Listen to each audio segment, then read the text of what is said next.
some of our remote viewers have concluded that yes, it's going to happen this time.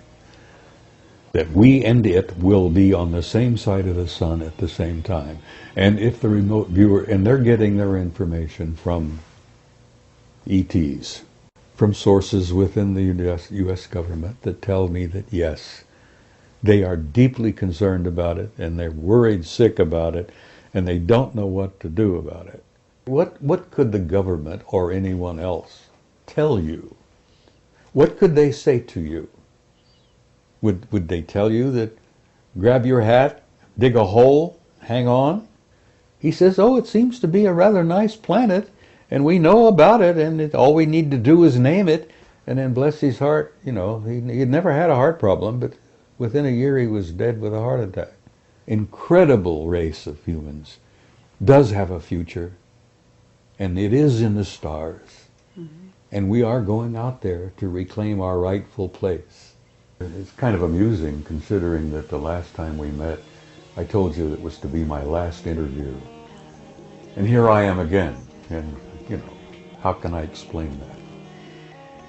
We have gotten the most incredible response to your interview. I have to say, it's actually been the most popular of all of our interviews. Well, and nice I think there's a reason for that. Well, thank you. I think that in many ways you put yourself on the line, and you actually embody the curiosity that was like rampant in all of us. And you did it at a time when, and in the military no less, and you broke rules, and you kind of stuck it out, and you're just, I don't know, a one-man disclosure project as far as I'm concerned. Well, thank you, Carrie. That's very kind of you to say that. But let me explain something. I was a normal human being for a big portion of my life. You know, I was a career military and no-nonsense kind. I wore a crew cut. When I learned what I learned in 1963, 64, 65, it changed my life. It changed my way of thinking, and I became obsessed with what I had learned. And over the years, I've learned so much more. And as I may have mentioned to you earlier, I learned a little bit, I wanted more. You know, talk about an addiction. When you start learning some things about a subject that is so profound, the more I learned, the more I wanted to know, and the more I wanted to know, the more I learned, and the more I learned, the more obsessed I became. And you talk about losing a paradigm. My old paradigm literally crumbled around my knees. You know, the world that I thought I lived in, I learned, was not the world that I lived in. And the reality that I looked around and thought I saw was not the reality that exists. Mm-hmm. That much of what we see is an illusion. It's a result of our own illusions. We humans sometimes, rather than face reality, we create a little world of our own. You know, we get up and go to work, we raise the kids, we buy a house, buy a car, take a vacation, go on about our lives, try to save money, put a little in the bank for the kids' college, and live a normal life. And then I learned that there's no such thing as a normal life. That the world that exists is not at all what we think it is. And the more I learned, as I said, my old paradigm crashed around my knees, and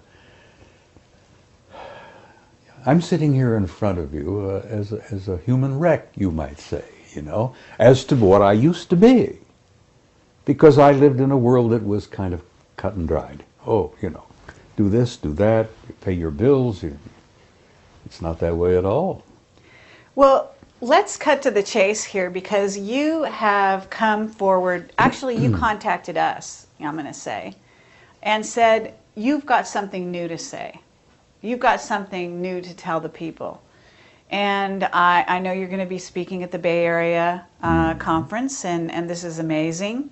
And let's find out, what is it that's new? What is it you're willing to... You want me to divulge to you my great revelations, which I'm planning to speak about at the conference, right? Absolutely. And you know, this video will not be edited and out there before the conference, so you don't have to worry that we're not gonna ruin it for the viewers of the conference. Well, there's lots of little tidbits that are kind of interesting to me. I hope they'll be interesting to the people at San Jose. It's been my experience that the people who attend those conferences are pretty wide open, open-minded. Mm-hmm. As I jokingly used to say when I speak there, it's like preaching to the choir, you know, mm-hmm. because they're a different group of people. Well, I'll give you a tiny tidbit, which I found interesting.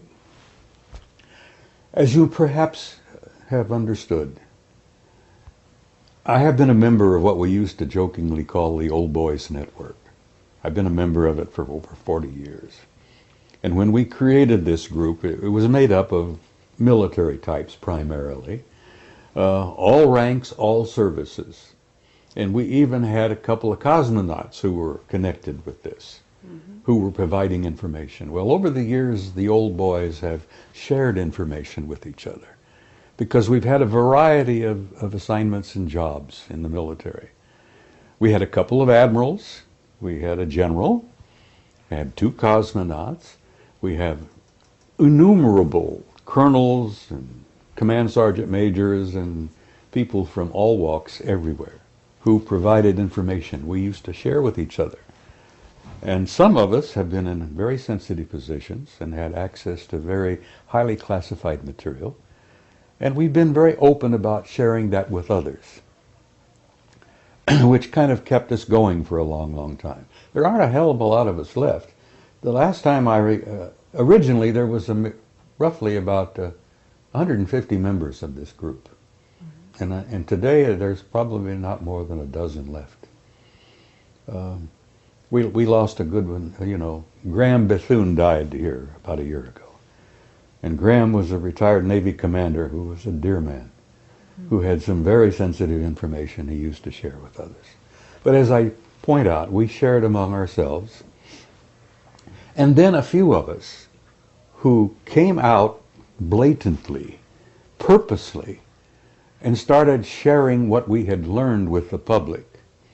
Frankly, I never thought I was going to get away with it. I thought they were going to stamp on me and, you know, eliminate me or whatever.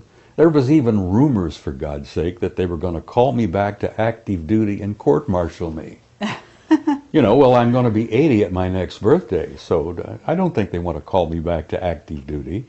You know, I could have an accident, but I think why I'm getting away with what I'm getting away with, so to speak, where I'm releasing bits and pieces of this cover-up, is that there's somebody back there somewhere who wants me to do what I'm doing, or I would not have been able to do this. But let me give you a tiny tidbit of bits and pieces that come from the Old Boys Network. There is an organization called the National Reconnaissance Office. You've probably heard of them.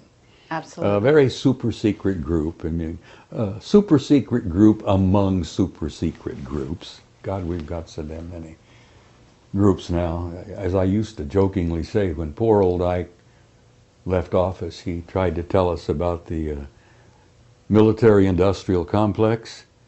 Well, it's a triad now. It's not just the military and industry. Mm-hmm. It's the national security agencies as well. Mm-hmm. So if he could see it today, he'd be shocked even more. Of course, I'm sure he's alive and well somewhere, so he's probably looking down, chuckling. But we are a triad now. The super secret agencies with the military and the industry. It's all like this. Mm-hmm. But anyhow, there are people who I think want this out. We've known for years that among the in crowd, whoever the hell they are, and no one really has ever been able to put our finger on it. We've been able to grab a couple of them from the old Magi group, the wise men they called themselves. The Magi, you've heard them referred to as a majestic 12. Well, they're a lot more than 12 now. Anyhow, I'm getting away with sharing bits and pieces and tidbits which intrigue me because I think somebody wants some of this out. But the story I was going to share with you is that in the National Reconnaissance Office, about, I guess, 4 or 5 years now, they had for a number of years a series of satellites called the Keyhole system. Have you heard of it? Yes. Keyhole. Oh, it was super secret and probably the very best satellite system in the world. Mm-hmm. Well, they probably made it even better now. They could supposedly read a postage stamp from space. Well, there were some intriguing questions being raised by a number of people about what was known as the Ararat anomaly. Are you familiar with the Ararat anomaly? Mount Ararat, Noah's Ark. Okay. And so the guys in the NRO took their keyhole system and focused on the Ararat anomaly, which is, you know, a puzzle. Well, when the word got out, when the pictures finally were downloaded, and they computerized and enhanced them and cleaned them up, and they pushed them on the wall, or they broadcast them on the wall there at NRO, the remarks went something like this, and these are actual quotes. Jesus Christ, it's a goddamn boat. Christ, it's a big boat. Okay, one would say, why would something like that be so highly classified that it is way above top secret? Why would the discovery of a boat on Mount Ararat be classified so high, far above, you know, anything? Anyhow, the story comes out. The reason they classified it is because after they discovered that it was a goddamn boat, a big goddamn boat, they inserted a team of SEALs on the site. Now, that's a term that the military uses to put a bunch of guys on a scene. Right. Apparently they dropped them by aircraft, they parachuted down, a dozen of them or so. They inserted them onto the scene, and these guys spent several days in this goddamn boat. And then they extracted them by helicopters. And when they extracted them, the guys brought with them some anomalous artifacts, which have never been described or named. But those anomalous artifacts is what led to this whole thing being classified not only top secret, but way the hell above. And that's a little bit of information that's come out via the network of the old So are you boys. saying this is Noah's Ark? No one knows what it is. It was originally the Ararat anomaly. But then they discovered that it was a gigantic boat, apparently. But a boat built by humans. Well, it appears to be. Mm-hmm. It's essentially, from what they gathered, wood. Mm-hmm. But it's a work of genius, apparently. It was intricately put together. And it's really... And it survived all these years. Well, apparently. The question, how many years, you know? When was the flood? The last rumor I had was 12,000 years ago. 10,500 BC. When are they saying? I mean, I'm sure you have a theory. Well, the religious implications of it, you see. You know, every ancient culture on the planet has a similar tradition about a flood. And I'm sure there were many Noahs, so to speak, wherever. But the idea that this particular thing is so theologically sensitive that some yo-yo back there at NRO decided to classify it, and then they sent the SEALs in, and the SEALs brought back artifacts. Well, there you are, you see. What could they have possibly found in this big wreck that is so sensitive? question arises, I don't know the answer to that. Hopefully, if the old boy still stays alive a few years, we might find out. I find that interesting, and I share it with people because it gives you an insight into that bunch of nitwits back there that classify everything. Bill, go ahead with your question about Mount Ararat, and then we're going to move on from there. I think it was Charles Berlitz who wrote a book, now this is purely from memory, which was called The Great Ship of Noah. And he published a bunch of photographs. These photographs are on the internet, of something that looks like a ship on Ararat. And there are two versions of this from what I've heard. One is fairly low down, and which is an enormous thing that looks like a whole lot of ship's timbers. And there are persistent reports of another object that's much higher up, way above the snow line, quite close to the summit. And I wondered if you could say which of these, if either, has been picked up by the keyhole satellites and analysed, and when the seals were inserted, did they carbon date the wood? Oh, I'm sure they must have, but I haven't got any information on that. My guess is, Bill, that the seals were inserted on the one toward the top, up above the snow line. That's the indication that I got, that that was the one that they went in, they landed, they dropped, they parachuted in. Spent a number of days up there, apparently. But what they brought back in the terms of anomalous artifacts is the thing that intrigued me. Why would they classify it so far above top secret? But that bunch of nitwits back there, and I've known some of them over the years. I've worked with some of them. And I think they are a bunch of damn nitwits. You know, there's no damn reason why they've classified so much. Mm-hmm. What year was this when the seals were sent in? About 5 years ago, from what I can gather. Really? Yeah. That's bizarre. Well, the keyhole program was really big in the late 90s. Now, I'm sure they've got satellite programs that are even better now. We've got civilian programs that are so damn good that the Department of Defense will often go to the civilian contractors and buy photographs taken by civilian satellites that are outstanding.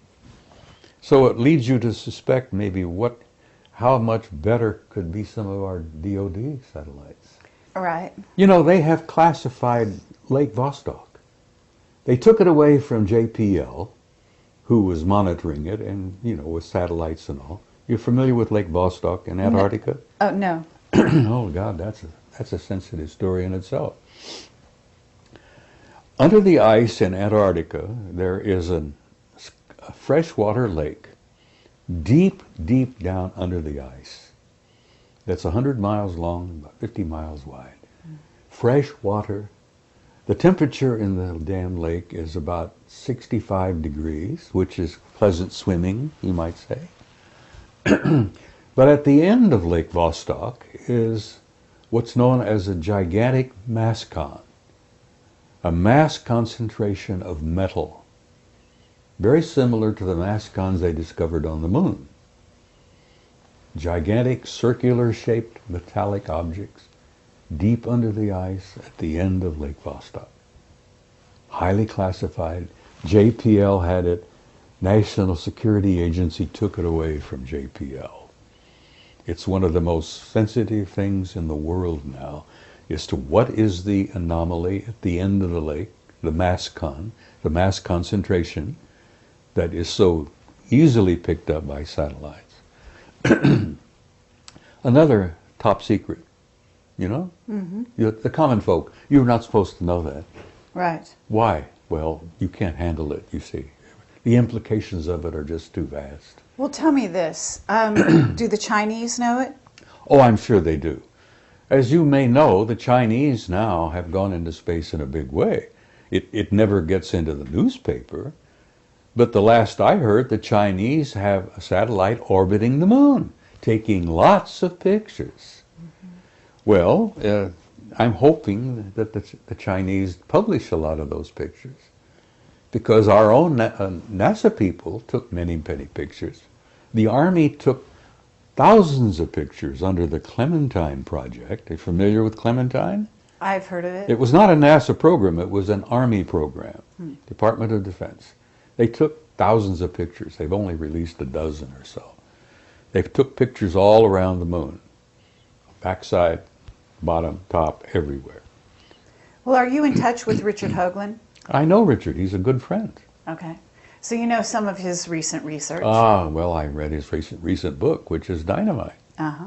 Okay. He, you know about the secret space program, Oh, yeah. and you know about the von Braun and the Nazis and what's been carried over to the U.S. Oh, honey, it's political bigger system. than that. Okay. Well, Much bigger. But when I raised up Richard Hoagland's information and the stuff that he's bringing forward about von Braun, the Nazis, you know, paperclip, and you're saying it's much beyond that. So It where is. are we going with Well, that? our original space program was all the product of the Nazi Party.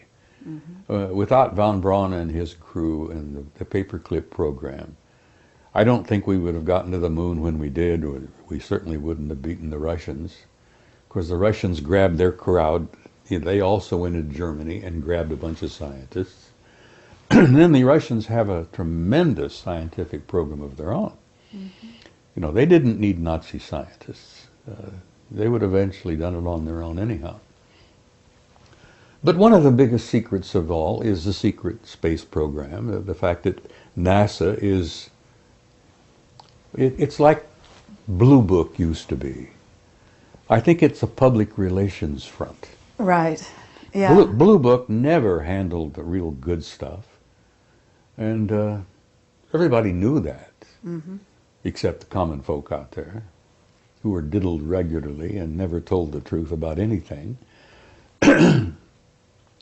But the big secret seems to have been for so long is why are we keeping classified the enormous facilities on the moon?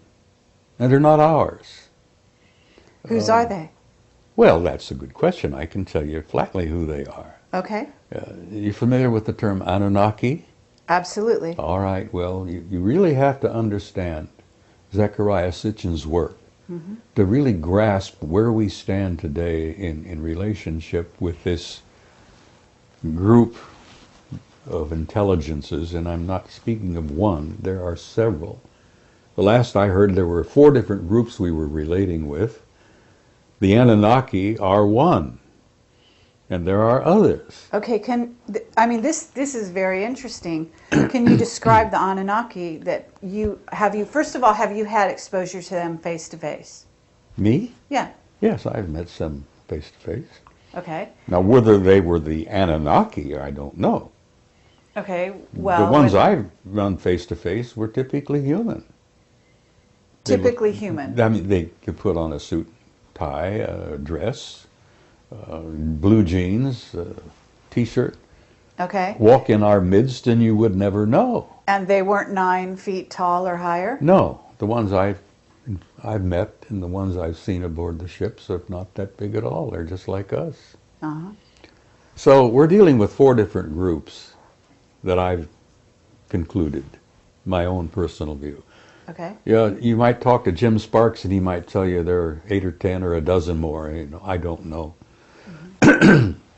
I can only tell you what little bit I've learned over the years. There are 4 different groups that I've encountered, and they're all humanoid. One group is completely human. And not all of the Anunnaki are 9 feet tall. They were human enough that we are related to them and they're related to us. And that lovely little story in chapter 6 of Genesis is quite true. They did indeed engineer the genes and chromosomes of an existing species on this planet. God knows how long ago. Sitchin says it was 200,000 years. The information I have learned indicates that one of the major tweaking took place about 60,000 years ago. That Homo sapiens sapiens was tweaked and genetically manipulated even more. So we're coming along slowly. Okay, so what 4 races? Let's name them, in your opinion. Well, there are the humans. Okay. Some people call them the Nordics. Then you have guys that are very pale and very tall and very broad, which some people refer to as the big whites. Okay. And then you have the little guys. The grays, and then the Anunnaki. So those are the four you're familiar with. And not all of the grays are an evolved species. Some of them appear to be what they used to use.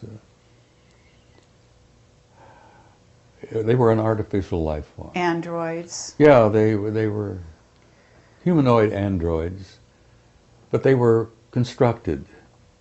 They're laboratory products.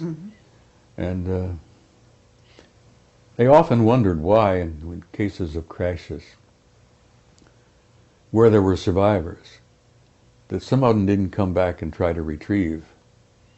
And the story that came out among the military for many years was that they wrote them off. They went back and made more. Now there are some people who say, well, they don't have a soul. Well, I run into human beings that I began to wonder whether they had a soul. But okay, there are two types of grays from what I've learned. There are the little guys who would appear to be laboratory products. And then there are the 6-foot grays, whose eyes are more round. And they're not really gray, they're just sort of a chalky off-white color. And they seem to be an evolved race all of their own. And I think those are the ones that probably ran into Betty Hill and Barney at the incident many years ago. Have you heard about Dan Burish talking about the Orions that are sitting in ships along with the military, actually watching the planet right now? I've heard bits and pieces of that. I don't know too much about Dan's story. He's come up with a great many things. Okay, but this is just new information that he's actually come forward with. Well, and they're watching the planet to see what happens and whether or not we have a catastrophe of any kind, and whether they might have to step in. We have photographs, and many of them I'm going to share and show. I have slides, photographs of gigantic objects. I'm talking about humongous objects in space. And many of them are in satellites around their orbit around the planet. Many of them are in orbits around the moon, around Mars. I have a couple of pictures that I'm going to share that I got from a Soviet cosmonaut on what happened with the Phobos thing. The Russians, you know, their famous Phobos rocket system that they sent up there some years back, which got knocked out of orbit by an anomalous object that came up from the surface. But it had taken a number of outstanding photographs before it was damaged and crashed. Okay, what will you called it an anomalous, I don't know, object that came up from the surface, meaning the surface of the Mars. moon? From our Earth. Yeah. Okay. No, the Phobos program was sent to Mars because they had hoped to land a lander on the satellite Phobos. There are two circling Mars, which are anomalous. Again, that fantastic word, anomalous. Astronomers consider them anomalous because, first of all, they're going in the wrong direction for a natural satellite, whatever that means. They're too small to be natural satellites, and they're too close to the surface of Mars to have survived. Because if they were natural, they would long ago have been brought down and sucked in by gravity and crashed. The fact that they're still there puzzles everybody. So the Russians said, we're going to land on Phobos. It's about 12 miles in diameter. I think Deimos is only about 6 or 7. And they were going to take some pictures on the surface. Well, you know, apparently the intelligences up there decided, no, you're not going to do that, and bumped Phobos, the satellite that the Soviets sent up, knocked it out of orbit, and it crashed, apparently. But they've been doing that to the JPL craft going up and around Mars for There years is, now. there is an intelligence on Mars that wants to limit our access to their reality. And they've done a damn pretty good job of it. Well, our witness, Henry Deacon, and I don't know if you're familiar with him. I'm familiar with him. I don't know him well. Okay. He has said that the Anunnaki are on Mars in They bases. are. I agree with that. So are they the ones shooting down those objects, you know, the various probably. craft from JPL and so on? Look, Zechariah has said, and I know this old man, I respect him tremendously. He says they never left. They withdrew overtly from their activities on the planet with us, but their activities have continued covertly, both on Earth, the Moon, and Mars. And from the knowledge I have and the limited amount of information I've been able to get, that the primary focus, the primary intelligence behind all of this are the Anunnaki. The same group that genetically engineered us so many thousands of years ago. Okay, but you've got Enki and Enlil, right? And these are warring brothers, and one is working for the positive side of humanity. Well, and you the had other... this dysfunctional family. They even went to war with each other. And man was in the middle, as he always has been. You know, we were a product of their engineering. They engineered us as a slave species. They engineered us to work for them. But aren't they still at war? Apparently there is still, and some of our remote viewers, and I know a few of them, I've done a little of it myself. And believe me, it works. Mm-hmm. I've been accused of being guilty of front-loading, so to speak, because when I want to look at something, I know what I want to look at. The military originally trained their guys to not know what they were looking for, and then they would download, you know, compare and such. Right. But when I want to look at something, I know exactly what I want to look at. One of the greatest, of course, is Ingo Swann. Oh, absolutely. A tremendous guy. What an intellect that guy Oh, is. Incredible. We're dying to interview him. Do you know him? Well, he and I have corresponded. I wrote a nice article about him one time, years ago. Uh-huh. And he wrote me a letter and thanked me for it and told me he appreciated Lovely. it a lot. Yes.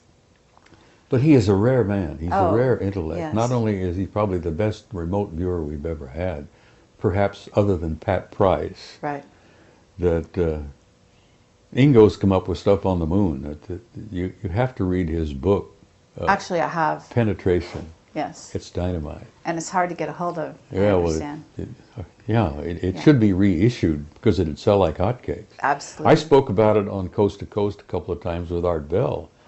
And apparently it became so damn hot that, you know, you can't find a copy. And $200 or $300 each if you can find one. Yeah. Well, I have.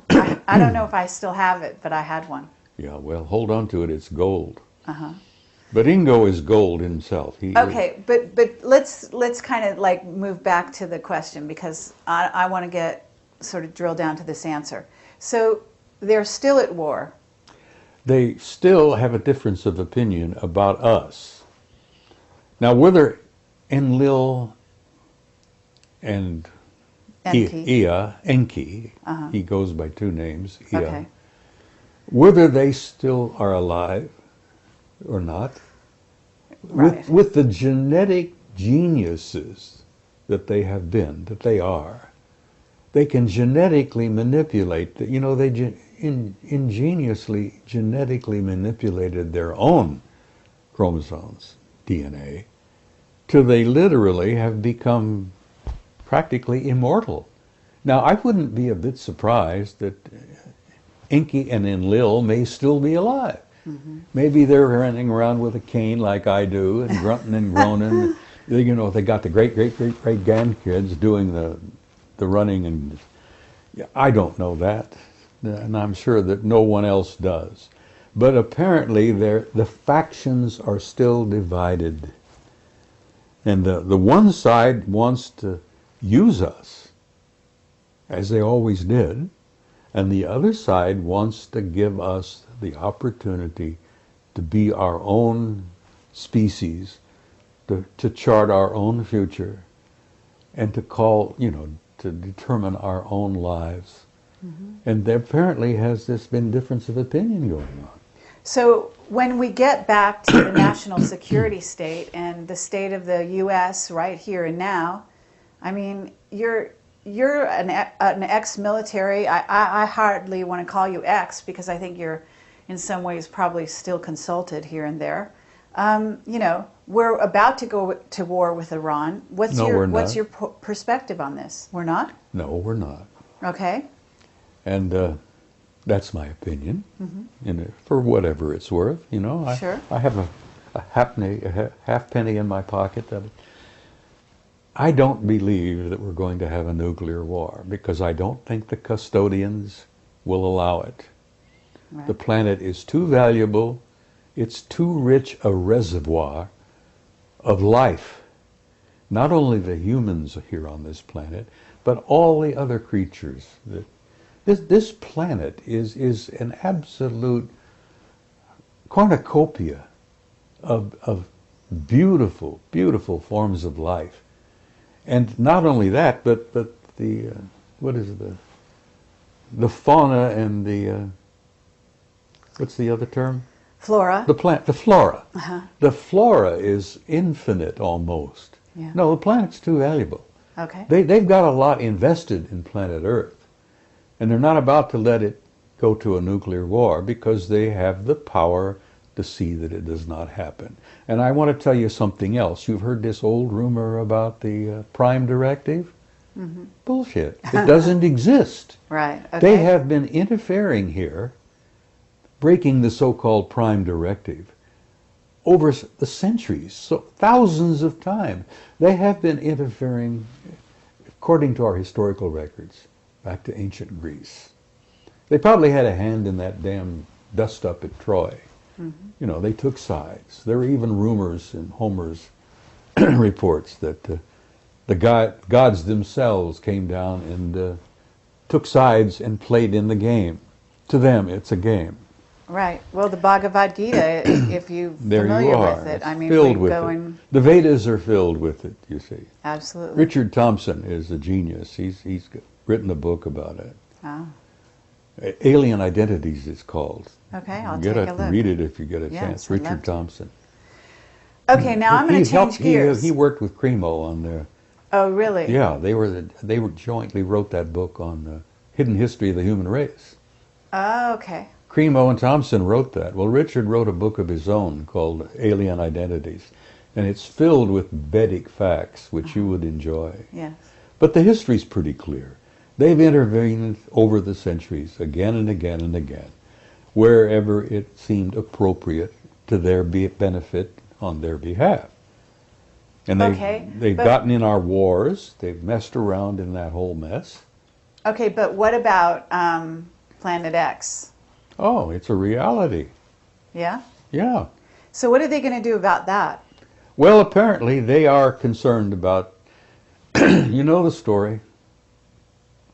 According to Sitchin and according to the Sumerians, it's a reality. Mm-hmm. Well, our astronomers apparently have concluded that it is indeed a reality. For almost a century, astronomers have been concerned and interested about what they called an intruder that seems to come and go from time to time, and they can measure it by the perturbations and the effects on other planets. They've known its existence for a long time, but they've never gone public about it. Well, in the early 80s, the JPL, the guys at Jet Propulsion, used to call it Jack Parsons Laboratory. Yes. Which I think is probably where the original JPL came from. Yes. Because Jack Parsons established it.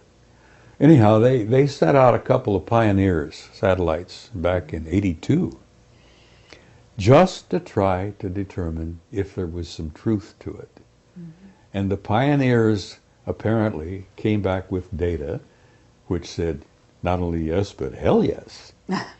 And the Pioneers concluded, the Pioneer satellite data concluded. So, wow, astronomers were troubled by that. Whew! Could this thing be real? And well, what did they do? They sent out what they called an infrared astronomical satellite. I think they called it IRAS, anyhow, and this was done in '83. They sent the IRAS out, taking infrared pictures all around the ecliptic, above and below. And apparently IRAS got 2 giant positive responses that yes, the 12th planet, the 10th planet, however you want to call it, yes, it's real. And that's when the lid slammed down. So it's out there, it's on its way back in, right? According to the Sumerians and Sitchin, apparently it is. And if you're a student of history, as one of my majors, its last pass was 1600 BC. The Sumerians and Sitchin and all of those say it has an orbit of 3,600 years. Mm-hmm. So as like many of us, I count on my fingers and toes and figure out, well, 1600 BC, it has an orbit of 3,600 years. Wow, it's due. Well, apparently it is. So now, why are they keeping this a secret? Because you're an expert on secrets. Listen, every time Nibiru would make a pass, it was not always devastating. Mm-hmm. It would depend on whether the planet Earth and Nibiru were on the same side of the sun at the same time. Mm-hmm. And if we were on the same side of the sun at the same time, all hell would break loose on planet Earth. Well, apparently the last pass triggered the explosion of Santorini, Thera, the volcano in the Mediterranean and the Aegean Sea, blew its top, brought to a close the great, great Minoan civilization. Among other things, it affected Egypt. It's all in the records, apparently. There are even historians and theologians who say that Santorini's explosion is exactly what you're reading about when the plagues and all hit Egypt that allowed Moses to get the Israelites out. But if you look at 1600 BC and figuring that was a relatively recent pass, it's due now, and apparently the guys in the astronomical observatories know it. And that, again, is above top secret. Let me give you a tiny example. For a number of years ago, there were 2 brilliant guys working at the Naval Observatory in Washington. Tom Van Flandern is one, who I hope you've interviewed. No, but yeah, please continue, and we'd love to do that. He's no longer with the Naval Observatory.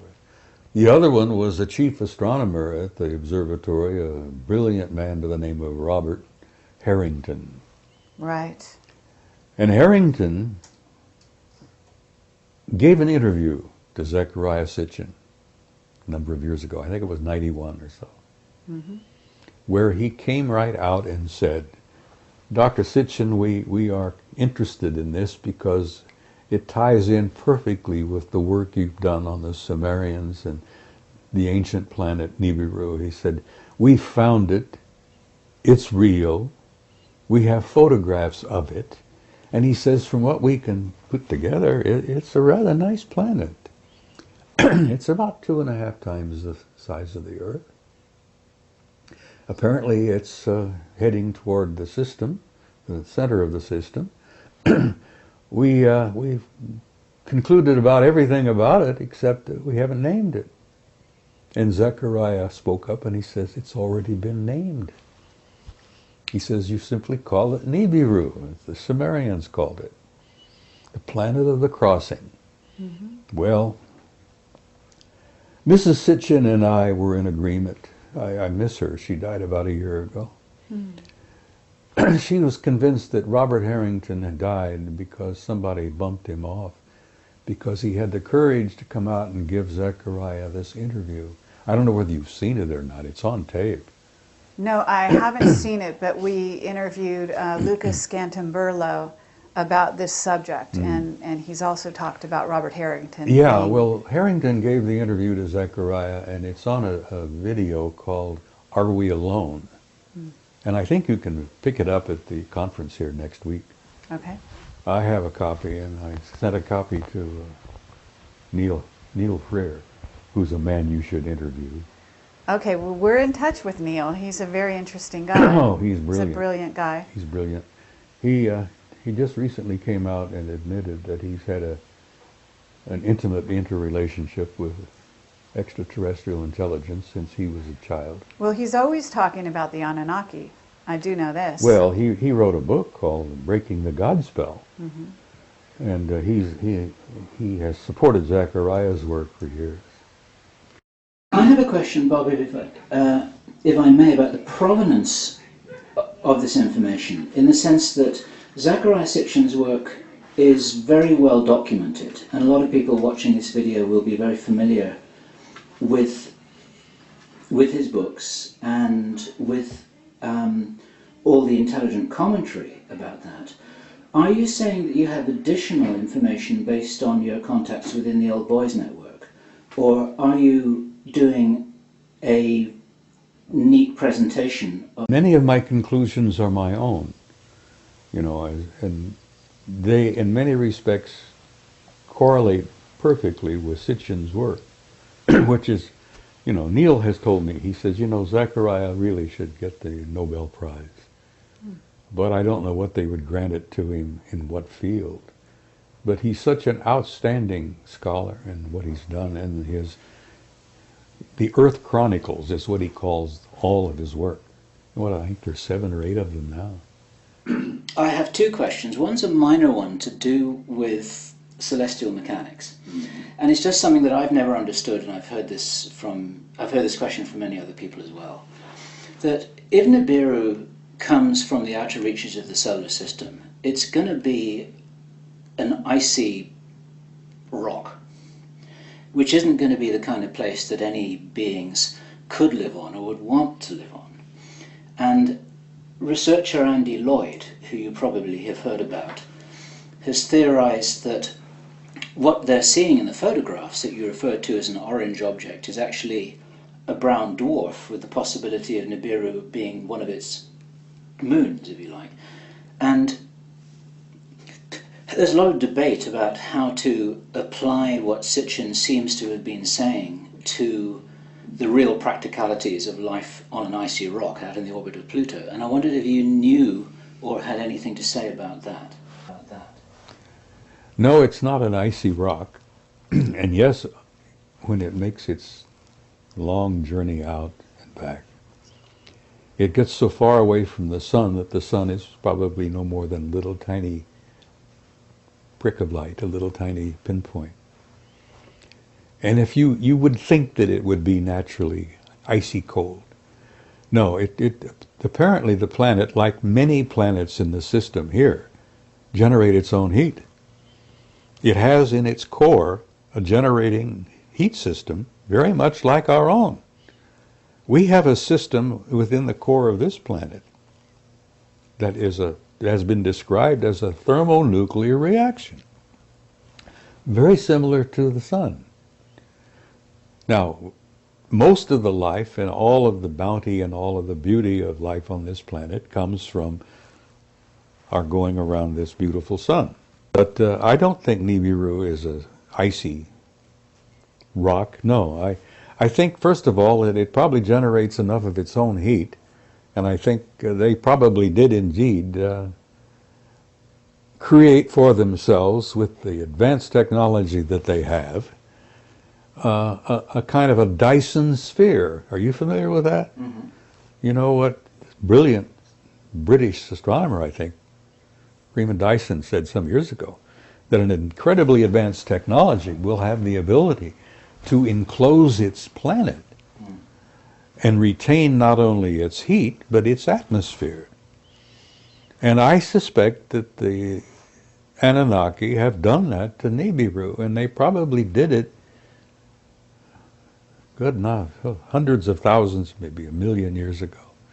So the planet, I think the color from it, the dull red golden color is a result of that envelope of gold shell that they've created. They've created for themselves a Dyson sphere around their planet. And I suspect that any advanced technology will ultimately do the same, simply because it makes sense. It's a practical thing. But if they had that degree of engineering capability, why wouldn't they just live on Mars instead of hurtling through the solar system? Well, they weren't the original occupants of Mars. Okay. They used Mars as a way station, and they've reactivated it, and I agree with Zechariah on that they've reactivated their way system, their way station there. They used to drop off on Mars on their way here. So they were never, I don't think, original inhabitants of Mars. There are a few remnants of original inhabitants on Mars. There's even some indications, which I've been looking into, and I've gotten some data, that we're playing host to a bunch of Martians here on this planet. I'm talking about the original species. Do you know anything about the original Martian species? Or have you... Other than the only thing, I've talked to a couple of remote viewers who've apparently been able to come face to face with them, so to speak, and they ended up looking a lot like American Indians. Okay. And I may have met a Martian, but I've known so many strange people in my life. And sure, I mean, I understand this well enough to know not to laugh at a comment like that, that's for sure. So, that, believe it or not, was meant to be a minor question. I have a more major one, something that I thought you might want to talk about, or maybe I had misunderstood you a little earlier on, I think, in a conversation that Kerry had reported with you. Some serious researchers, Linda Howe, Jim Mars, quite a lot of other people, are really suspecting that there may be a hoax alien invasion as a kind of major celestial 9/11 event in our skies. You're talking about a false flag kind of situation. Flag, yes. And if we were to pull that off, if any of our idiot nitwits back there think that they could pull that off, I think they'd make absolute damn fools of themselves, because I don't believe it would work. I don't think you can do that when you've got the real power out there that wouldn't allow that to happen. Not so much an invasion, but a big display in the sky to create fear and to make people easier to control. Carol Rosin said that she had always been told by Werner von Braun many years ago. Yeah, Werner shared that apparently before he died, that it was one of the programs that the government at the time was considering. You know, they've had these little plots they've been working on all the time. This war, that war, the stock market crash, this, that, you know, all these little magician things that while I'm showing you this hand, I'm picking your pocket with this one.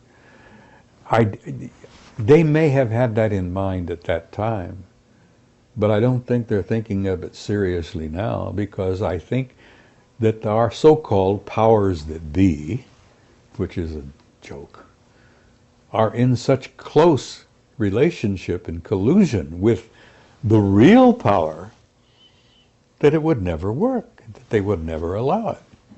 It's like they're not going to allow a thermonuclear war. Yeah. There's too much valuable real estate here. Not just this rich gold mine of human genetics. What a ripe reservoir we are of genes and, God, the whole species, plus all of the other fauna and all of the other flora. This is a valuable planet. And they love it. They own it. We've never owned it. We just live on it. They farm us, so to speak. God. Charles Fort was right, to some degree. We are property. And we're going to remain property until we reach a point where we can literally stand up and say, all right, we're going to do this now ourselves, and prove it to the universe. We're dealing with a universe filled with life, and most of it is so far beyond our own. I used an analogy one time, and I said, they look upon us like we look upon headhunters in New Guinea. Now, you've seen the films, you know, History channels and all the rest. They're naked, they're running around with these stupid things on their penises and, you know, bones through their, whatever. Pathetic, sad, primitive, savages. They're not to be feared. They're not to be abused. They're to be nurtured and cared for. Well, the difference between some of them out there and us is the difference between us and these poor guys in New Guinea and those rainforests out there. Now, I joked about that, and then I learned later that that wasn't really a very accurate comparison. I learned later that I didn't even come close to an appropriate comparison. That the real comparison between many of them out there and us is closer to how we feel about the chimpanzee. And Bill, if you allow your mind to take those trips, and I know you do, there are creatures and life forms out there that are literally godlike. A lot of the remote viewers who've encountered them, and I've seen a few of them myself, look upon them as transcendentals. They manifest as living energy life forms, forms of light. They're the same kind that appeared when Jesus was walking around. Probably the same kind of guys that showed up with poor, Joseph Smith. I didn't know the history of the Mormon faith. Poor Joe had an event one time happening in his bedroom where two brilliant, beautiful, tall, glimmering, glistening beings of pure light appeared in his bedroom. Those are transcendentals. Now, the difference between them and us is between us and the rhesus monkey. So I think I'm getting close, maybe not, but I'm thinking I'm getting close to an analogy that may be more realistic. You know, I have nothing but hope because I'm an immortal being. I'm an infinite life form. If you could see me the way I really am, Bill, it wouldn't be in this pathetic body with the... It's only our bodies we're describing, not Oh, us. that's right. You know, this is just a shell. I've had it for 79 years. I've used it badly, and I've abused it over the years, and I'm beginning to pay the lessons, the prices for that. But if you could see me as I can see you, and we are shimmering beings of light. Yeah. Absolutely. Totally. Well, okay, I have a question for you because he's got a book out called End of Days. Yes. And in that book, he actually talks about Nibiru and the return, but he doesn't say that it's actually going to happen now. He says he thinks it's about 2060. That was his estimate. Okay, and so where does this information that you have and 2012, how do we put this all together? Because I'm going to say something about what you're telling us, because it's clear that you're something of an intelligence analyst yourself. You certainly have an incredible background. You can cross-correlate and so on. But you also have some insider contacts, and you also have contact with Anunnaki, as you said, all right? So where are you getting your information, and are they saying anything specific about what's happening 2012? Because I'm not so sure about Zachariah's conclusion. That's 2060, but apparently it could be before that. The Department of Defense is quite concerned about it, that there are entire sections of the Defense Department that are working on that subject, and particularly.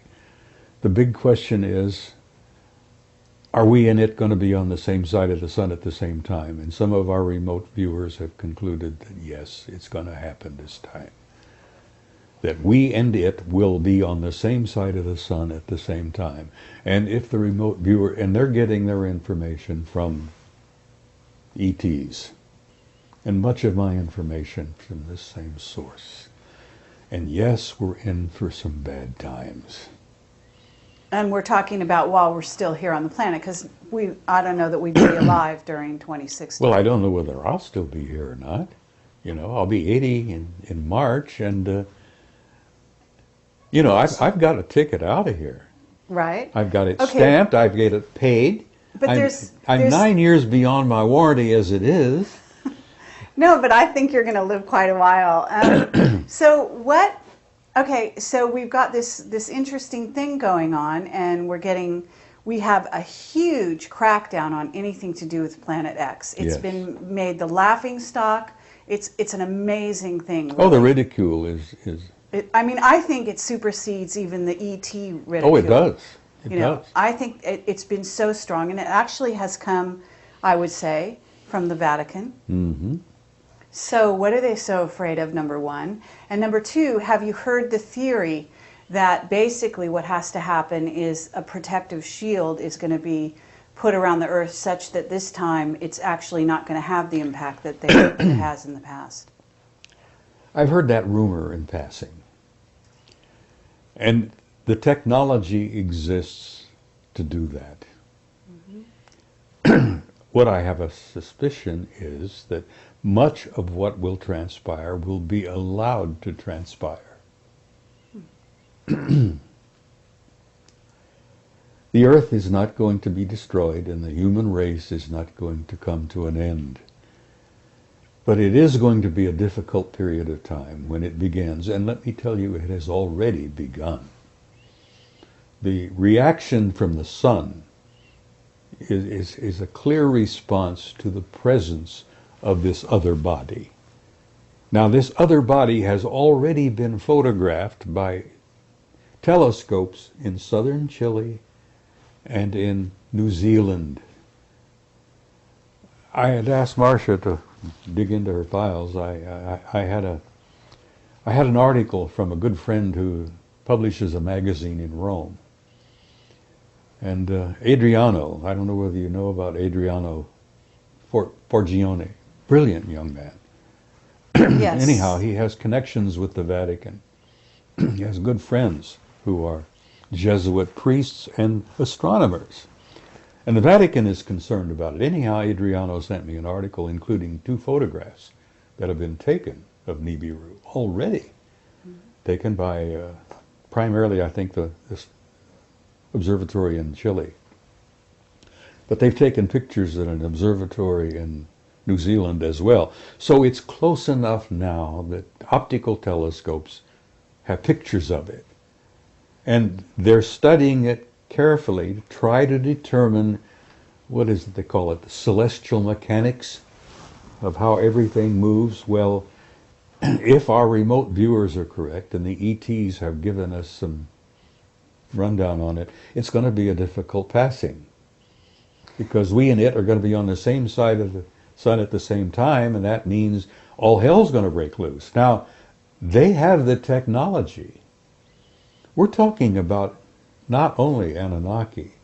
There are intelligences out there that began 1 billion years ago, and they have technology that puts them in a category of what Kaku would call a Type 3 civilization. Mm-hmm.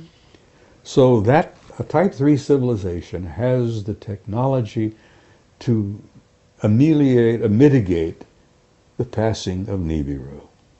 Now, whether they do that, as you say, put a protective shield around it, Nibiru has done that for itself. They have a protective shield around their planet, which is why in the photographs it comes out as kind of reddish gold. And apparently that's why they came here for the gold in the first place, because they were losing their atmosphere, and they needed to seed gold particles in their atmosphere to keep the atmosphere from, they go on a long trip out there. Okay, but the Anunnaki are here, you're saying, and yet the Anunnaki are supposedly on Nibiru as well, or what are you thinking, or what's your sources telling you about this? The civilization, the Anunnaki civilization, is on the planet. But the Anunnaki are on this planet as well, all over the damn place, under the sea, at facilities that we know about, inside Mount Hayes in Alaska, inside Mount Perdido in the Pyrenees. There's one right in the middle of Australia, which is near Alice Springs. And what's the facility out there? Pine Gap. Pine Gap, yes. Thank you, my friend. Pine Gap. And that happens to be the R&R facility, according to the remote viewers. What's R&R? I'm sorry. Rest and relaxation. That's what we used to call it in the military. The R&R facility for who? What, the Anunnaki? For the ET Really? and the Anunnakis, yes. Pine Gap. And they're dealing with human beings. They need rest and relaxation. But anyhow, the rumor is that Pine Gap is primarily an R&R facility. Have you been there? I've been to Australia. I haven't been to Pine Gap, no. Would you lie to me? Sometimes, maybe, but not right now, no. Okay. No, I haven't been to Pine Gap. A lot of my work has been a result of analyzing and sifting and evaluating the work of others. That's what an intelligence analyst does. Takes data from a variety of sources, but I have some information that I have been provided from sources within the U.S. government that tell me that yes, they are deeply concerned about it, and they're worried sick about it, and they don't know what to do about it, because we don't have the power to do a damn thing about it. Is the estimated date, as best you are given to understand by your sources, in the next few years, rather than Sitchin's estimate of 2060?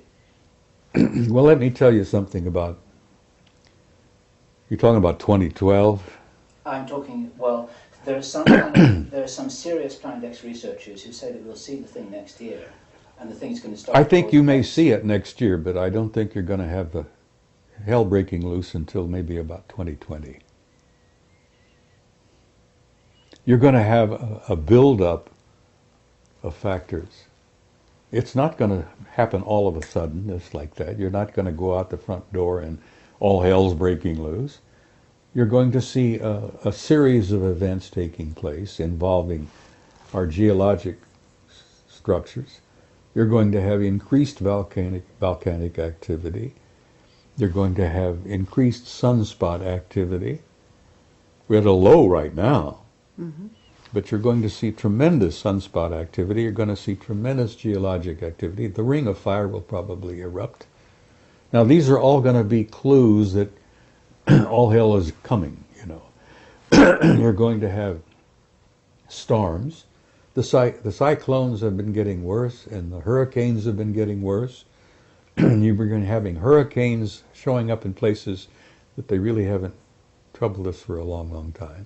So you're going to have a build-up, not slowly, but a consistent build-up of geological and weather and sunspot activities. And you're probably going to, the estimate that I've heard from people who have studied it is about 2020. Okay, but we have heard that Sitchin, as well-meaning as he may be, is working for the government. And my understanding would be is that they don't want this information out. So they're doing everything in their power to make sure that it's ridiculed, as we've observed. Carrie, what could the government or anyone else tell you? What could they say to you? Would they tell you that grab your hat, dig a hole, hang on? Would anything they say? Is that what the underground bases is all about? Well, I have always had the conviction, and I've put this together over the years, that the so-called elite, the creme de la creme, when they're self-designated, They have been preparing for chaos for years. It initially was initiated by the thermonuclear threat with the Soviets. Underground, fallout shelters where we could go. We have our own air conditioning. We can have our own food supplies and our own water supplies. That was a program that began that I worked very closely with when I was with FEMA over the years.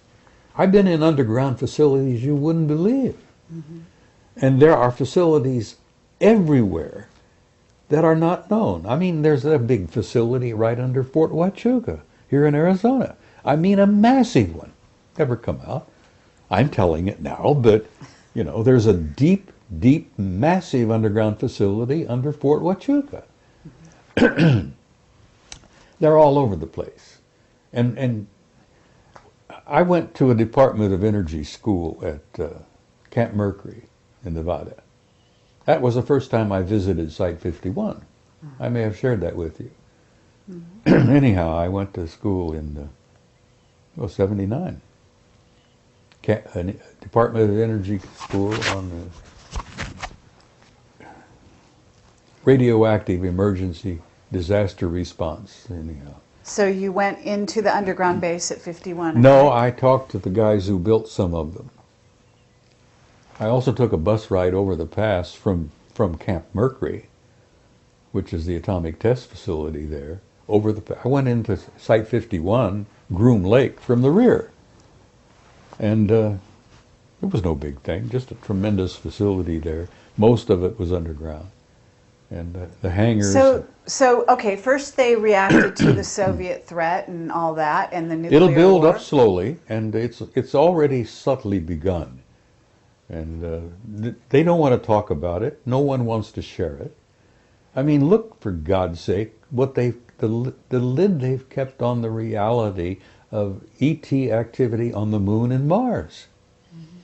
Oh, with the ridicule factor and the lid coming down, and I think Mendelbert did lose his life because he said too much. He says, it seems to be a rather nice planet, and we know about it, and all we need to do is name it. And then, bless his heart, he had never had a heart problem, but within a year he was dead with a heart attack. When Ike met that crowd at Muroc, which is now Edwards, right, in 54, he met the Anunnaki. Mm.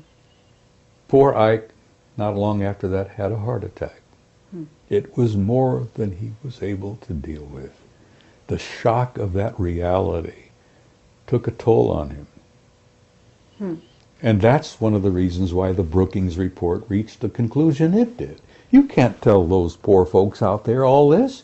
They couldn't handle it. Well, BS, they can handle it. Damn, human beings can handle anything. I mean, I have to agree with you. We've gone through hell over the centuries. If we could handle Attila the Hun and Adolf Hitler, we can handle anything. We've been designed to handle anything. We haven't been designed to live very long. But then again, there's another story there. Right. Where did you think that this tremendous outpouring of knowledge on the double helix, our RNA, our DNA, and all of that has been coming forth? Is there some connection with the fact that maybe we now have a relationship with the guys who originally designed us in the first place? Sure. Of course we have. We're now in the process of redesigning and engineering our own DNA. And we're being told how, we're being shown how. And thank God they're sharing it with us now, because the first time poor old Adama and Iwa wanted the knowledge, they threw him out of the garden, as it were, And that's another thing I want to talk about briefly in passing, is that there's no such thing as original sin. And that's a crock of manure that's been forced down your throats for thousands of years. There's no such thing as original sin. The human race never fell, it was pushed. And this species that you and I are a part of, this beautiful, wonderful, hopefully incredible race of humans does have a future, and it is in the stars. And we are going out there to reclaim our rightful place, where we should have been in the first place. Okay, and this gets into the secret space program and terraforming, because there is some terraforming going on, preparing for what might happen if Nibiru comes through and if the Earth is in such a state. We're talking about terraforming Mars, maybe beyond. Have you heard things about this? Yes, terraforming is a fine art. It's been going on for millions of years. The Earth itself was terraformed. Right. You know, it was prepared. The garden was prepared for life. And then life was introduced and has been nurtured since, from the very beginning. Terraforming is a fine art, and some of those guys out there who've been around a billion years are pretty good at it. So, you see, I don't know whether they're planning to re-terraform us after Nibiru passes, or are they going to try to help alleviate the damage in the meantime? I would suspect that the latter. Maybe they are planning, through their engineering genius, and my God, the fact is that, you know, they've got artificially constructed objects in space in the rings of Saturn that are over 2,000 miles long. Spaceships, 2,000 miles long. I have pictures. I'll share in next week. Okay, what about John Walson? You know, are you familiar with his pictures of the craft around the sun? I've heard of it, but I haven't seen them.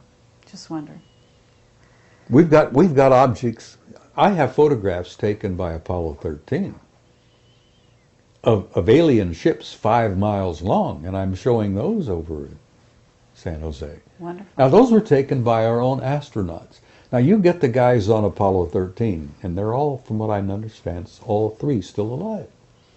And you won't get a one of them to admit who snapped the shutter on that camera, but the film is there, and the negative number is there, the roll number is there, and there it is. NASA photograph of a 5-mile long artificial spaceship. Now, and that's small. Well, let's talk about the astronauts for a minute, because what's going on with Clark McClelland, and why is he having such a problem coming forward? I didn't know Clark was having a problem. He has a book that he's trying to write. He's penniless. He's had a terrible time. They don't want him to talk. No, they probably don't. Okay. And have you talked to the astronauts? What about Edgar Mitchell? Have you talked to Edgar Mitchell? I talked before he died with Gordon Cooper. I was on the phone a few times with Cooper. He even sent me a photograph of himself. I admired him because he was one of the mavericks who had the courage to come out and say what he had seen. I've known Ed Mitchell for some years. Every time I get a chance to see him, I chat with him, and I consider him a delightful man. He's very warm and terribly bright. Are they mind controlled?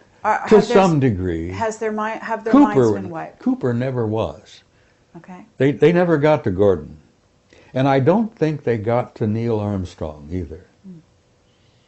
But all of the rest of them, to some level, have been kind of, well, what's the word I'm looking for here?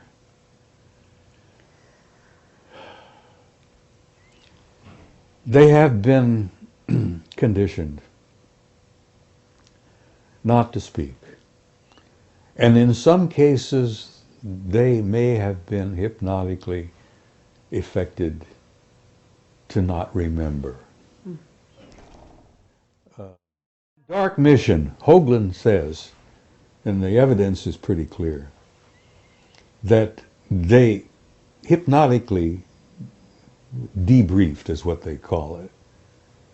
But supposedly they were hypnotized to help them enhance their memory and to recall, and apparently some of them had been hypnotically advised not to remember certain things. As much as I admire Ed Mitchell and respect him, tremendous, wonderful guy, he has admitted publicly in front of other people that his time on the moon, walking on the moon, was kind of vague. He can't recall everything. And of course,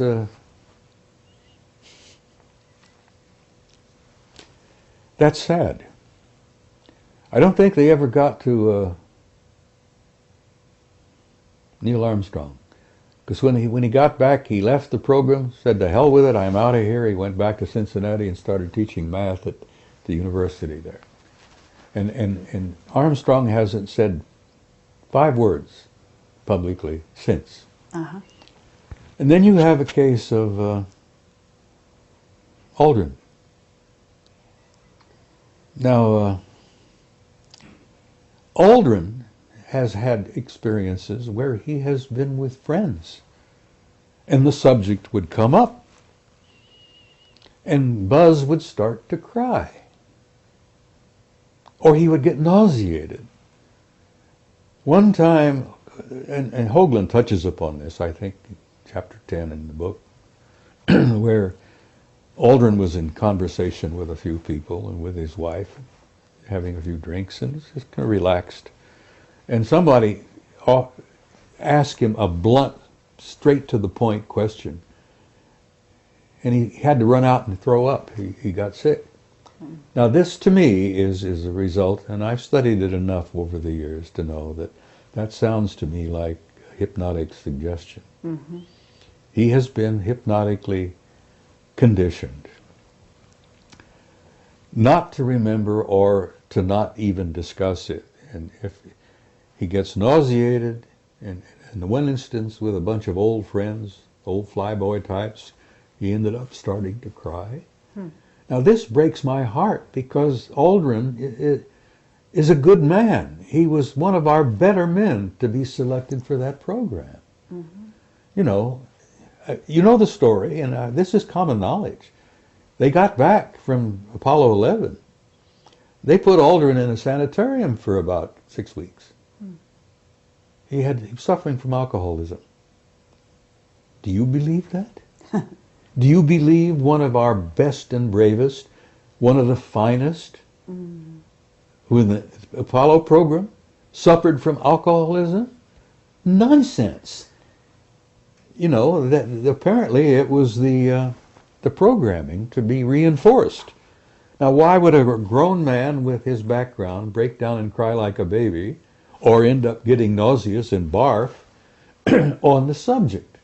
That's hypnotic, post-hypnotic stress. So what is it on the moon that is, that is so important that they want to completely whitewash it out? Oh my God, these astronomical societies, the professional astronomers in this country have been guilty of criminal activity. You may quote me. They've been guilty of criminal activity for years to not discuss the reality of what they knew on the moon. There are major facilities and major activities going on the moon all the time. Not only that, the moon has water. Now, whether it's a natural process from the satellite, or whether it's water that's been stored there for use, there are vaporous signs of a form of an atmosphere in the bottom of some of the craters. Now, astronomers have seen these pictures, but that dishonest bunch of nitwits won't discuss it. They're scared because you know why? 90% of their income comes from government grants. And when you've got a government grant, and that's your prime source of income, you're going to say whatever the government says you should say, or don't say whatever the government doesn't want said. Well, anyhow, there's some atmosphere on the moon, at least in the base of several of the larger craters. There is water on the moon, but there is major activity going on. I mean, we're talking about engineering activity. There are giant ships that come and go out of the craters. There are lights all the time. They have noticed bridges appearing and then disappearing. I mean, they're active as hell on the moon. But the same activity is going on Mars. Sure. You've seen my photograph, I guess. It's not only my photograph. But there's a city the size of Chicago underground on Mars that's generating so much heat it shows up in infrared photographs.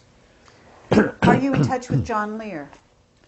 I've met John. I've been in his house a time or two. I visited him. I have a tremendous respect for him. The reason I like John is he's been nailed, as I have, as a damn fool maverick, you know?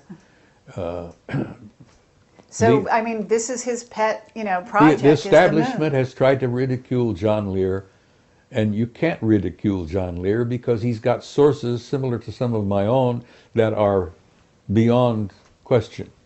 He's getting people inside, feeding him information almost on a regular basis.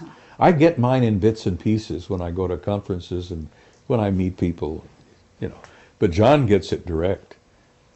Okay, I have a question for you about Arlington Institute and what's might be happening in October, because we have a lot of information coming at us about October and about something that may be planned. I don't know if you've heard some of this stuff. We have our top secret witnesses are coming at us saying, that the economy is being engineered to crash here in the U.S. Oh, this whole thing has been engineered. All right. It's been diddled. This is a joke. And the poor guy out there, the poor working man on the street, as it were, is being screwed royally. But, this whole thing, Carrie, I would almost come to a point that 90% of what you call reality are threats with the Russians, the Georgia invasion, the stock market collapse. All of this is all engineered. So tell us about it. So tell us about Georgia, because, to get back to, I know the guy who's head of, or was head of, the Arlington Institute. They are sending out a newsletter inviting people to tell them what dreams and visions they're having about October, because October has become such a hot month in tracking. There's something called half past human. Have you heard of them? In passing, just they're doing, they do language. They track with web bots all over the internet, basically tracking where a language is going. They've been doing it since '98 with computers and so on, and they were able to chart, like before 9/11, this huge raise in consciousness, that some event was imminent. What they're getting for October is the same thing, only something even more long range in its effect. Well, I have a tremendous respect for John Peterson. He's brilliant. All right. I've known him so for if some years. Arlington Institute is suddenly asking for people's dreams and visions about October, why are they doing it? Marcia is more in touch with John now than I am. He's a computer person, I understand. I won't touch the damn thing because, as I told you earlier, I enjoy my privacy. And if you're on the World Wide Web, you don't have any privacy.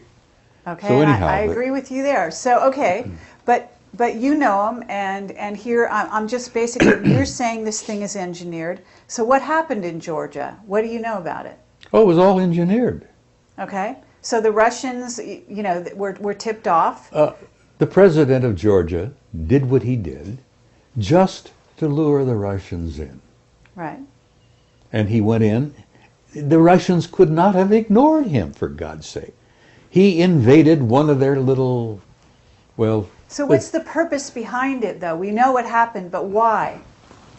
I think, what could the purpose be other than to detract people's attention from this over here to this over here? Okay, and while this our economy was falling around your knees, we're all paying attention to the Russians invading poor little Georgia. Okay. Well, the Russians didn't invade poor little Georgia. They went out and whacked the president of Georgia's little pee-pee, as it were, stopped that, and they pulled back, Right. That was, You know how the magician works?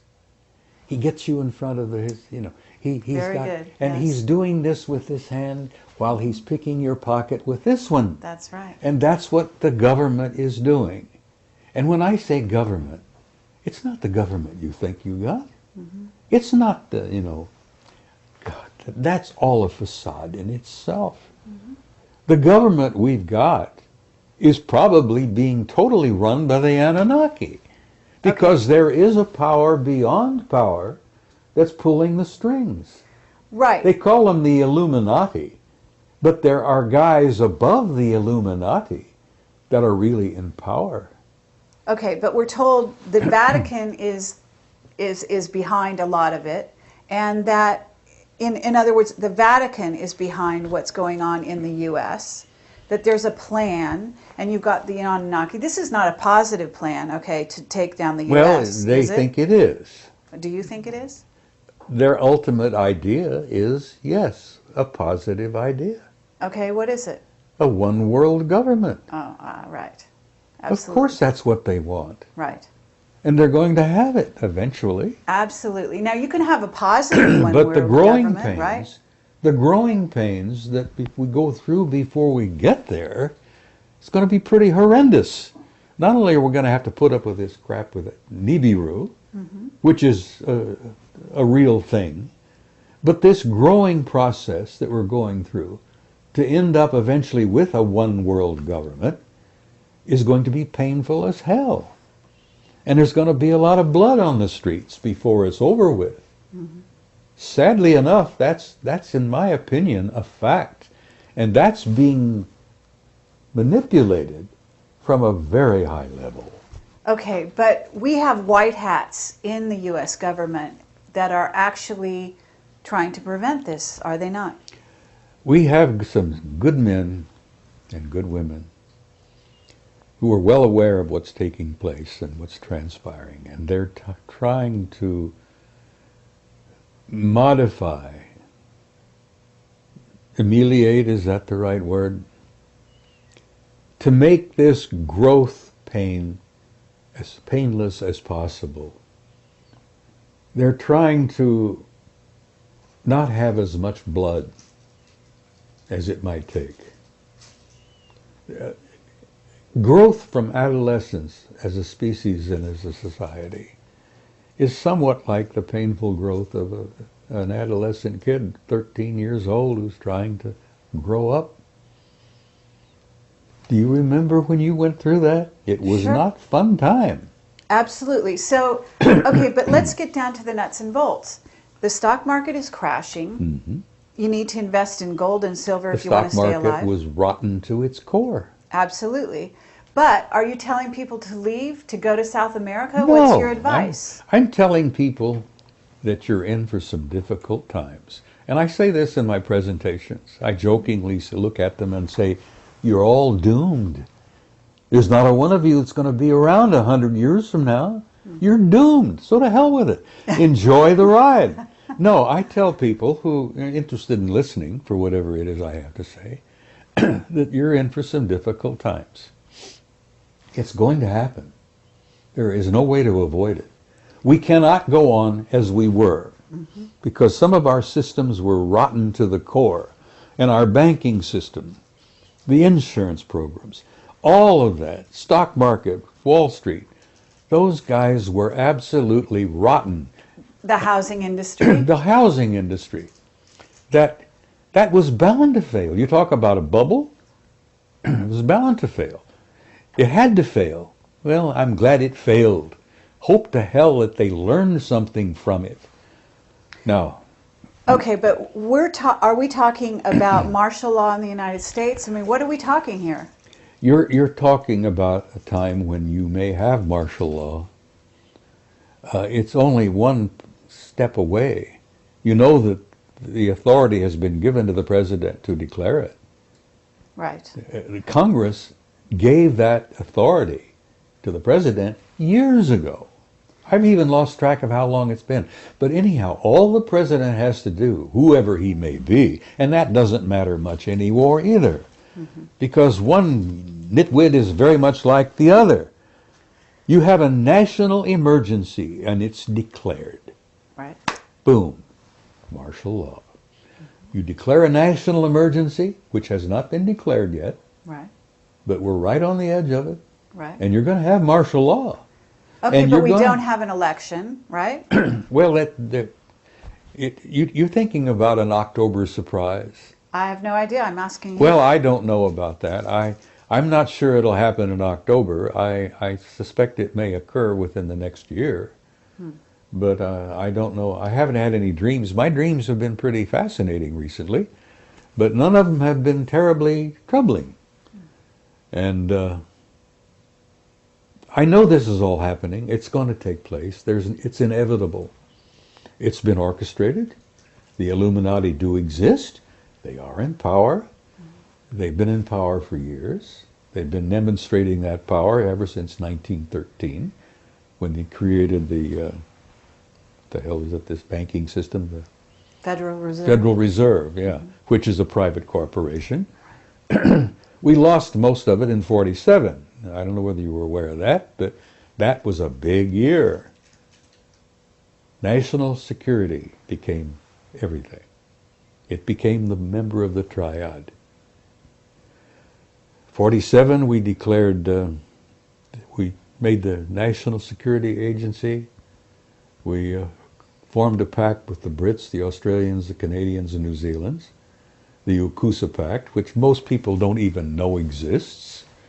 The Ukusa crowd, all of us, Britain, US, Canada, New Zealand, Australia, are all like this. Whoever's in the White House and who's ever at Buckingham Palace, it don't matter. All right. The power behind the scenes has been running this damn thing since 1947. And Ike saw it, scared the hell out of him. He met the Anunnaki, that scared the hell out of him. So they're pulling our strings now like they always have. Okay. So what's your solution? What would you tell people? I mean, in facing the future, in trying to reinvent the future, certainly Marsha's working with people to become enlightened, to She's doing a apply. tremendous amount of work to help people make this transition. Carrie, we're not just going through a transition, we're going through a transcendent transformation, literally. A transcendent transformation. We're going to come out of this thing when it's all over with, totally different species.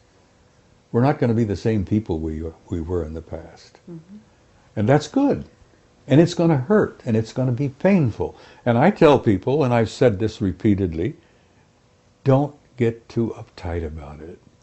You've been through hell before, you're going to through a bit of it again. But once it's over, once you've made that transition, we're going to have, hopefully, a new world, a new future, a new beginning. And I think that's the end of the great year that we're going through. We're going through the end of a 26,000-year cycle. And I tell you, 2012 don't matter. First of all, Christ was born 7 years before. And this is a fact. And if you don't believe me, get Sir Lawrence Gardner, who's probably one of the best historians we've got working today. Lawrence Gardner's got the facts. Jesus was born in 7 BC on the 1st of March. Now, if you want to count from his birth, like we supposedly have been doing, add 7 years to 2008. You end up with 2015. That's pretty close to what 20... So you're saying we're actually in the year 2015 now? No, we're in the year 2015 right now. Right. So Yes. that means that Nibiru, when you say it's coming in 2020, is actually due in about 5 years. Probably. So we're looking at 2013 by our calendar. Well, no later than 2017. I'll throw 2017 out, Okay. and you can take that to the bank. 2017. Now, Okay. that'll give or take a year or two, because the celestial mechanics, they haven't really worked it all out yet. We've got computers you wouldn't believe, but they're still trying to feed in some of the data. So is one of the remote viewers, you're in touch with Ingo Swann? I haven't been in touch with Ingo for some time, but Carrie, I've been doing some remote viewing. Right. I've even had a couple of out-of-body experiences. Mm-hmm. I've been doing a lot of meditating. When you step into that world, there is no time. Mm-hmm. And you can talk to anybody, everywhere, all at once. Mm-hmm. And now, that sounds silly to anyone who doesn't understand what I'm trying to say. Mm-hmm. When you step into that realm of timelessness, and you remote view, and you step out of your body, and you go into altered states, and you meditate, you're in a timeless, infinite reality that people communicate. You'd be shocked and amazed at the wealth of information that's out there just to tap into. The old ones used to talk about the Akashic record. Mm-hmm.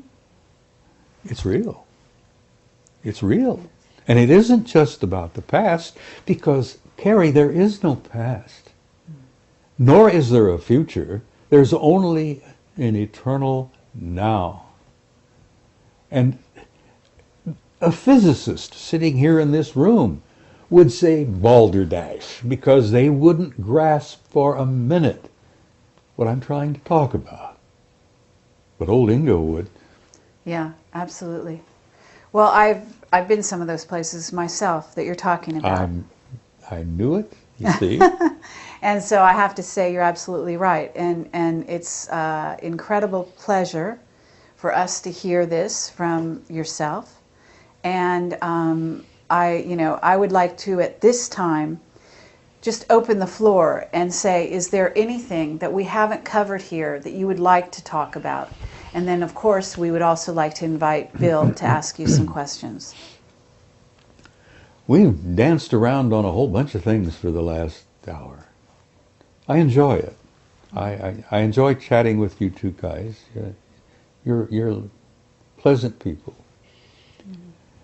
As I say, I'm an old codger, and you plug me in and turn me loose. There's no telling where I may end up. I've been around, as I say, 79 years this trip. I've made a dozen or two previous trips, which amazingly I remember quite a bit about. When you start going into that timeless realm, you step into that infinite, which we're all part of. Memories of other lives come flooding into you sometimes. Mm-hmm. Oh God, the things I've seen, the things I've done, the places I've been, this life, are kind of shocking. The things I've done, the places I've been, and the lives I've lived before are beyond belief. I'm not boasting. This is not a boast. Mm-hmm. But I'm an old soul. I've been around on this planet a long time. And I amazingly remember it. Some of the memories I would rather not remember, because they're painful. Mm-hmm. Hell, I have memories of Sumer. I knew the Anunnaki back then. Worked with them. I was one of their products. I know them now. And I don't have any fear. And in bringing this to a close, I would like to say to whoever is watching, get rid of the fear. You have nothing to fear. You are an immortal, timeless being who has an infinite future in a glorious universe that's so filled with beauty and life that we on this little tiny planet couldn't begin to grasp. But I say to people, don't be afraid, for God's sake. Gather around you those you love, spread that love around, and go into tomorrow with courage, because you've been through a hell of a lot worse before. So be hopeful, love one another, and have courage. And that's really all I have to say. Well, thank you, Bob Dean. It's really an honor and a pleasure. Thank you, Carrie Cassidy. I enjoyed every minute of it. I'm 79 years old. What do you mean, hold that thought?